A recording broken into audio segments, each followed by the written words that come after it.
नमस्कार, मैं पूजा रत्नाकर। सर्वप्रथम आप सभी को आज़ादी के 75वें वर्षगांठ पर ढेर सारी शुभकामनाएं और बधाई।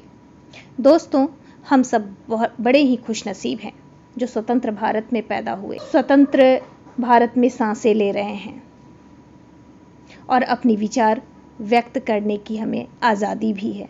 जी हाँ, आज़ादी। आज मैं उन सभी शहीदों को सर्वप्रथम नमन करना चाहूँगी जिन्होंने प्रत्यक्ष रूप या परोक्ष रूप में आज़ादी दिलाने में मदद की। मैं प्रत्यक्ष और परोक्ष की बात कर रही हूँ। प्रत्यक्ष रूप से वो क्रांतिकारी हुए जो हमारे इतिहास में है, जिनका नाम हमारे जुबां पे है, लेकिन कुछ क्रांतिकारी ऐसे थे जिनका नाम भी हमें नहीं पता और उनका भी उतना ही योगदान है हमारी स्वतंत्रता में जितना कि भगत सिंह और सुखदेव और राजगुरु जैसे क्रांतिकारियों का है। आज की ये जो कविता है वो आज की युग के लिए है, आज की पीढ़ी के लिए है। अक्सर लोग कह जाते हैं कि हमारे जो क्रांतिकारी थे, हमारे जो पूर्वज थे, उन्होंने ऐसा किया जिसका परिणाम हम लोग भोग रहे हैं। वो अगर ऐसा करते तो वैसा होता तो और हमारे अच्छे दिन होते। तो उन सभी के लिए ये पंक्तियां हैं, गौर फरमाइएगा। आज़ादी का मतलब क्या है? आज़ादी का मतलब क्या है? पूछो उस खग से, बंद पिंजड़े में रहकर बातें करता है नभ से। बंद पिंजड़े में रहकर बातें करता है नभ से। क्या समझे हम इस युग में, क्या समझे हम इस युग में गुलामी का दर्द क्या होता है। क्या समझे हम इस युग में गुलामी का दर्द क्या होता है। क्या समझेंगे हम इस युग में प्रताड़ना का अस्तर क्या होता है। क्या समझेंगे हम इस युग में प्रताड़ना का अस्तर क्या होता है। हमें समझ में नहीं आएगा कि गुलाम रहने का मतलब क्या है और उस समय जो लोग प्रताड़ना सह रहे थे उसका लेवल क्या था, क्या स्तर था। क्या समझेंगे हम इस युग में क्रांतिकारी की माँ का दर्द क्या होता है।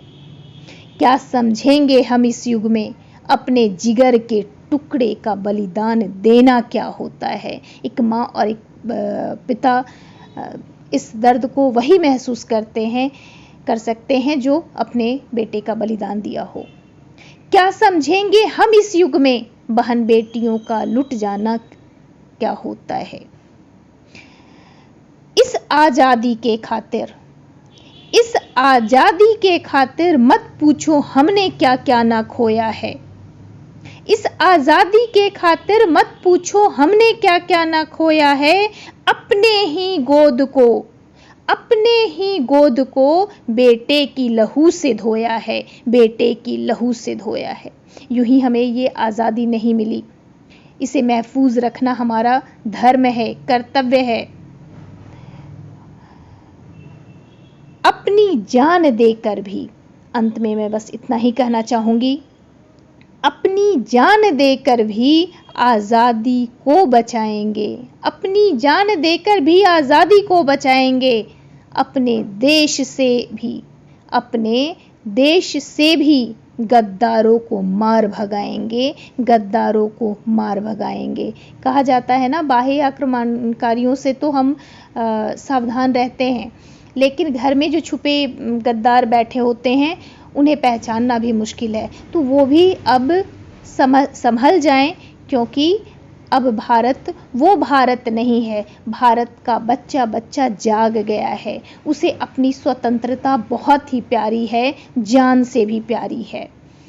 तो ये पंक्तियाँ एक नसीहत के रूप में जो अपने क्रांतिकारी और शहीदों के विषय में कुछ बोलते हैं।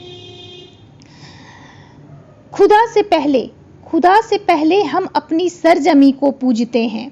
खुदा से पहले हम अपनी सरजमी को पूजते हैं। इसीलिए तो हमारी देशभक्ति सारे जहां में गूंजते हैं, सारे जहां में गूंजते हैं। जय हिंद, जय भारत, जय माँ भारती।